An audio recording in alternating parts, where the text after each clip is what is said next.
नमस्कार मित्रों। आलोचना संग्रह फूल सी कोमल वज्र सी कठोर, जो कि स्त्री विमर्श पर केंद्रित है, की श्रृंखला में आगे बढ़ते हुए आज मैं बात करूंगी वर्जना से मुक्ति तक आलेख के ऊपर। इसकी शुरुआत कविता के चंद पंक्तियों से। तुम नदी हो, तुम नदी हो, हर एक बूंद में जीवन, शीतलता, आर्द्रता, उर्वरता और समर्पण। उद्भव से अवसान तक आजीवन संघर्ष करती, पाषाण का सीना चीर ढुलकती उतराती नदी। मित्रों, नदी संबोधन नारी के सौम्य एवं गरिमामय स्वरूप को उद्घाटित करता है। उसके अंतस का भावनात्मक क्षेत्र वात्सल्य, ममत्व, प्रेम और पुरुष के प्रति एकनिष्ठ उन्मूलन, एकनिष्ठ समर्पण प्रवृत्ति को चिन्हित करता है, जिसके सान्निध्य मात्र से समस्त पीड़ाओं का उन्मूलन संभव। नारी अनादिकाल से सृष्टिकारिणी, जगतपालिका, वैभवी, वाक शक्ति, अन्नपूर्णा आदि आदि मानी जाती रही है, किंतु इन आदर्शपरक संबोधनों से विलग वर्तमान में प्रदत्त पारिवारिक संबोधनों पर दृष्टि डालें तो माँ बहन के अतिरिक्त शेष संबोधन पुरुषवाची संबोधनों के आश्रय में सांस लेते प्रतीत होते हैं। यही है मध्यकाल से स्त्री की पहचान। पुरुष पर निर्भर सप्राण देह, किंतु जड़ मस्तिष्क। इसे अपने अस्तित्व का लेश मात्र आभास नहीं, जो भूल चुकी है कि प्रकृति ने पहले उसे, उसके अस्तित्व को चुना, बाद में पुरुष को। यह भी कि वह पहले प्रकृति से एकाकार हुई, उसे आत्मसात किया और उसका ही जीवन जीने लगी। वह प्रकृति बन गई, धरा सी उर्वरा,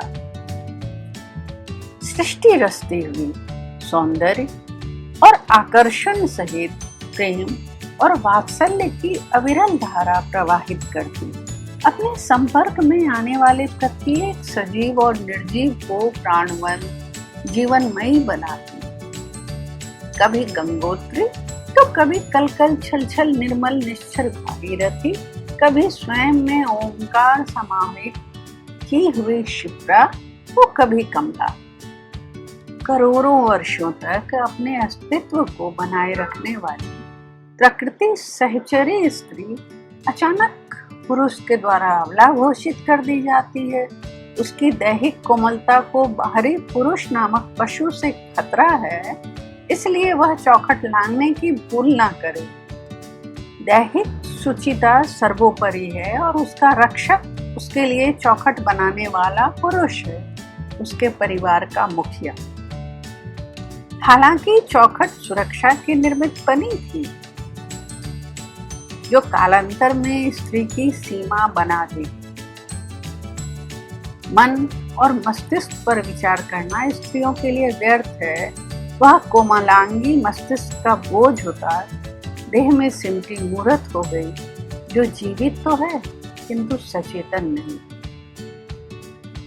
प्राक इतिहास की ओर नजर डालें तो लगता है कितनी हास्यास्पद अवस्था को स्वीकारे बैठी है स्त्री। यदि यही सच है तो हमारे वेद स्त्रियों की श्रेष्ठता क्यों स्वीकार करते हैं? वैदिक युग में स्त्री धन, संपत्ति, ज्ञान एवं ऊर्जा का स्रोत मानी जाती रही। स्त्री के प्रति इसी सम्मान भाव ने लक्ष्मी, दुर्गा, सरस्वती एवं वनदेवी की अवधारणा को जन्म दिया होगा। वेदों में अनेक जगह लोपा, मुद्रा, विलोमी, विश्वम्भरा आदि नारियां अपनी विद्वता के कारण ब्रह्मानी व ऋषिका कही गई। उत्तर वैदिक काल नारी के अधिकारों पर पुरुषों द्वारा सेंध लगाने का काल था। संपत्ति पर से उसका अधिकार समाप्त कर दिया गया। ज्ञान का क्षेत्र अभी सुरक्षित रहा। विदग्धा, मैत्रेयी, गार्गी जैसी विदुषियों की विद्वता तात्कालिक समाज में सम्मानित। किंतु संपत्ति पर अधिकार पाकर पुरुष अहंकारी हो गया। उल्लिखित है कि गार्गी द्वारा महर्षि याज्ञवल्क्य को शास्त्रार्थ के लिए चुनौती देने पर याज्ञवल्क्य ऋषि ने उपहास करते हुए कहा था, शास्त्रार्थ जीत भी लोगे तो भी जीता हुआ धन तुम्हारा नहीं, तुम्हारे पिता या पति का होगा। व्यावहारिक जीवन को सबल बनाने हेतु धन पर पुरुष की आधिपत्य प्रवृत्ति उसके अहंकार को पुष्ट तो करती है, किंतु वह भूल जाता है कि स्त्री के बिना शिव भी शव मात्र है। स्त्री ही अग्नि है, आंतरिक ऊर्जा, स्वयं पलने बढ़ने फलने फूलने और दूसरों को पोषित करने वाली वन देवी, जीवन का महत्वपूर्ण आधार। तथाकथित धर्म ग्रंथ रामायण, जो अनेक मिथकों से समृद्ध इतिहास माना जाना चाहिए, में वर्णित प्रसंगों के अनुसार एक और वीरांगना और दूरदृष्टि रखने वाली रानी कैकेयी को पुत्र भरत के राज्याभिषेक की मांग करने पर खलनायिका बनाकर प्रस्तुत करता है। दूसरी ओर सुकुमारी निर्दोष पत्नी सीता को छल से त्याग देने वाले राजा राम को मर्यादा पुरुषोत्तम का प्रमाण पत्र मिलता है। उन्हें कोई दोष क्यों नहीं देता? ना ही उस अबला के लिए न्याय की कोई याचना की जाती है। महारानी कौशल्या क्यों चुप रही थी तब? और यह प्रश्न प्रासंगिक ही है कि राम के वनवास गमन के लिए रानी कैकेयी को ही दोषी ठहराया गया, फिर गर्भवती पत्नी को बिना उसका अपराध बताए छल से अकेले वन में ऋषि के भरोसे छोड़ देने पर क्या आर्य संस्कृति के संरक्षक कहलाने वाले पति राम पर सवाल नहीं उठने चाहिए? कैकेयी को कुमाता कहा गया, किंतु राम को कुपति नहीं। वन में लक्ष्मण मूर्छा के समय राम प्रलाप करते हुए कहते हैं, राज परिवार और पत्नी तो मिल जाएंगे, भाई नहीं मिलेगा। एक सवाल यह भी कि जिस पुत्री सीता को राजा जनक ने कठोर भूमि पर पांव नहीं रखने दिया, उसे इस प्रकार अकारण निष्कासित किए जाने पर उन्होंने विरोध क्यों नहीं किया? क्या बेटी पराया धन की मान्यता स्थापित हो चुकी थी? विडंबना यह है कि आज भी हमारा समाज नव दंपति को राम सीता के समान जोड़ी बनाए रखने का आशीष देता है। लक्ष्मण नवविवाहिता पत्नी उर्मिला से बिना उसकी इच्छा जाने राम के साथ वन जाते हैं और माता सुमित्रा चुप रहती हैं। ये समस्त तथ्य पुरुष सत्ता के उदय की कहानी सुनाते हैं, जहाँ स्त्री निर्णय नहीं सुना सकती। जब राज परिवार में स्त्री की यह स्थिति वर्णित है, फिर आम समाज की व्यवस्था की कल्पना की ही जा सकती है। अन्य तथ्यों पर भी एक दृष्टि। वृद्ध गौतम ऋषि अपने मित्र की पुत्री और शिष्या युवती अहिल्या से उसकी इच्छा बगैर, उससे पूछा नहीं जाता, उसकी इच्छा जाने बगैर विवाह करते हैं। क्या इससे गुरु शिष्य के पवित्र संबंध का अपमान नहीं हुआ? अहिल्या का मन तो यूं ही शिला हो चुका होगा जब उसके सहपाठी उसे गुरुमां संबोधित करने लगे होंगे। इस पर भी उसने कोई भूल नहीं की, उसके साथ छल हुआ, किंतु ऋषि ने अपराधी को दंड देने का उपक्रम नहीं किया। निर्दोष अहिल्या को कुटी के बाहर अलग कुटी में कैद कर दिया, जहां धूप हवा प्रवेश न पा सके। उनका इकलौता पुत्र मां के लिए रो रो कर अस्वस्थ हो गया और अंततः मृत्यु को प्राप्त हुआ। क्या ऐसे में स्त्री मन शिलाना बन जाएगा? प्रश्न उठता है कि ऋषि तो अंतर्यामी थे, तो उन्हें संकट का भान क्यों न हुआ? या फिर एक पुरुष होने के नाते वे अपना बल प्रयोग क्या निर्दोष स्त्री पर ही कर सकते थे? क्या ये घटना आज भी प्रासंगिक नहीं कि बलात्कारी रूप बदलकर घूम रहे हैं और पीड़िता अहिल्या की तरह शिला बनने को विवश है? रघुकुल की न्याय व्यवस्था के डंके आज भी पुरोहितों द्वारा बजाए जाते हैं। फिर पीड़िता अहिल्या को न्याय क्यों ना मिला? उसके जीवन को बर्बाद करने वाला पहला दोषी तो गौतम ऋषि ही हुए।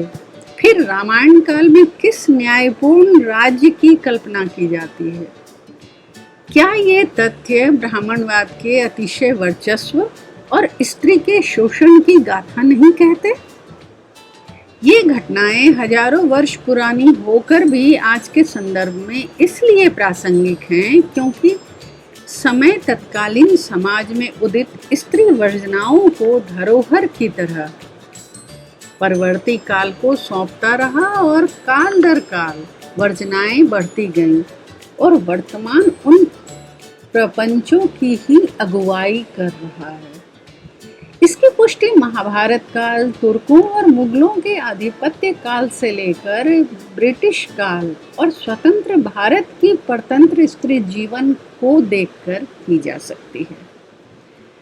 मित्रों, महाभारत में वर्णित घटनाओं को लेकर बात करें तो एक और राजा शांतनु निषाद कन्या सत्यवती से विवाह करते हैं, जिसके सौंदर्य पर ऋषि की दृष्टि पड़ चुकी थी और परिणाम स्वरूप व्यास का जन्म हुआ और आर्य ऋषि पिता ने उसे अपने वंश में स्वीकारा, जो आगे चलकर मुनि व्यास हुए।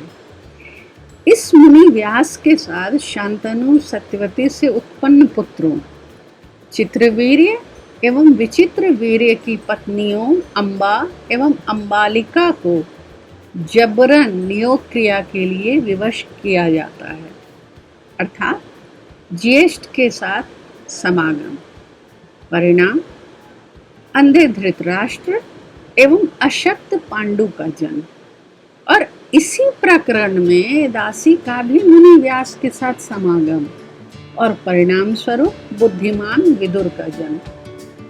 इसी प्रकार अविवाहित कुंती से कर्ण का जन्म, जिसे पिता ने अपना वंश नाम नहीं दिया, और उनकी जीवन गाथा अलग दिशा में बढ़ती रही। किंतु अशक्त पांडु की इच्छा का मान रखती कुंती 3 अलग अलग स्वस्थ पुरुषों के साथ समागम भी करती हैं ताकि स्वस्थ संतान पैदा हो और पांडु का वंश चलता रहे, जबकि माद्री के भी 2 पुत्र हुए। उधर सुंदर स्वस्थ गांधारी अपने अंधे पति के प्रति पूर्ण समर्पित रहती हुई 100 पुत्रों को जन्म देती है। गौर करें तो पाएंगे उस काल में ही स्त्रियां उपभोग सामग्री और शिशु उत्पादन की मशीन मात्र रह गई थी। तभी तो अर्जुन की ब्याहता विदुषी द्रौपदी केवल माता कुंती के अनजाने में कहने पर कि आपस में बांट लो, पति के साथ साथ ज्येष्ठ और देवर की भी भोग्या बनकर रह जाती है, एक निर्जीव वस्तु की तरह। जबकि सभी पुरुष अन्य स्त्रियों से भी विवाह रचाते हैं। दाव पर भी द्रौपदी ही लगाई जाती है। भरी सभा में वही अपमानित की जाती है, अन्य कोई नहीं। मगर पति बनकर उसकी देह पर अधिकार जताने वाले 5 भाई सिर झुकाकर तमाशाई बने रहते हैं। और तो और भीष्म पितामह भी अनाचार के गवाह बने बैठे रहते हैं। कहाँ जाती है घर की मर्यादा? मगर जवाब दे तो कौन? जवाब मांगे तो किससे? कहीं इसका एक कारण द्रौपदी का अति सुंदर होने के साथ साथ बुद्धिमती होना तो नहीं, जिसका तार तार होना सभ्य समाज देखता रहा? मित्रों, मैं फिर दोहरा रही हूँ कि कहीं इसका एक कारण द्रौपदी का अति सुंदर होने के साथ साथ बुद्धिमती होना तो नहीं, जिसका तार तार होना सभ्य समाज देखता रहा? द्रौपदी पहली स्त्री थी जिसने कृष्ण को सखा मानने और कहने का साहस रखा था, और अपने आत्मसम्मान की रक्षा के लिए उसने सखा को ही पुकारा था। ये सारे ऐतिहासिक तथ्य, जिन्हें धर्म के ठेकेदारों ने मिथक के साथ जोड़कर धर्म के रंग में रंगने की बड़ी अच्छी कोशिश की और कामयाब भी रहे, आज भी चीखते हुए सच उजागर करने को प्रतिबद्ध हैं।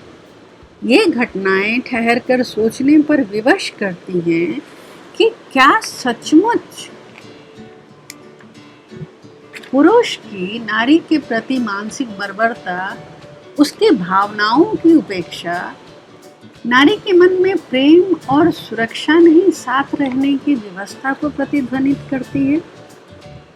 जब जब अत्याचार, अनाचार प्रकर्ष लांघने लगता है, द्रौपदी के बाल खुलते हैं, शपथ ली जाती है, सारी कुव्यवस्था तहस नहस कर देने का संकल्प और जुनून महाभारत रचता है, और तब अन्न उपजाने वाली धरा रक्त पीती है।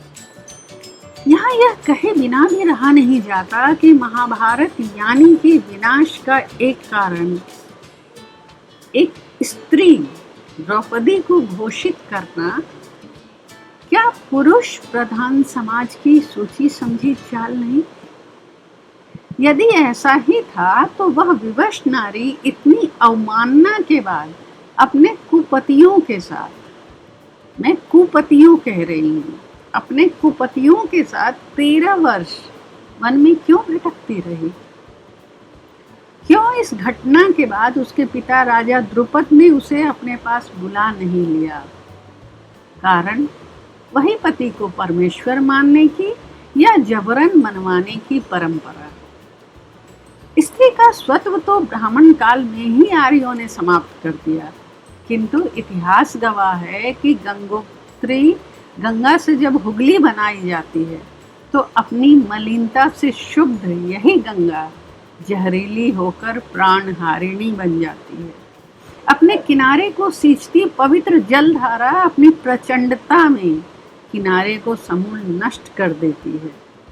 दावाग्नि जंगल नेस्त नाबूद कर देती है। स्त्री हो या प्रकृति, उसका प्रेम सृजन रचता है और आक्रोश मृत्यु का तांडव। मित्रों, आज यहीं तक। अगली कड़ी में इस आलेख पर आगे बात होगी। तब तक के लिए शुभ विदा।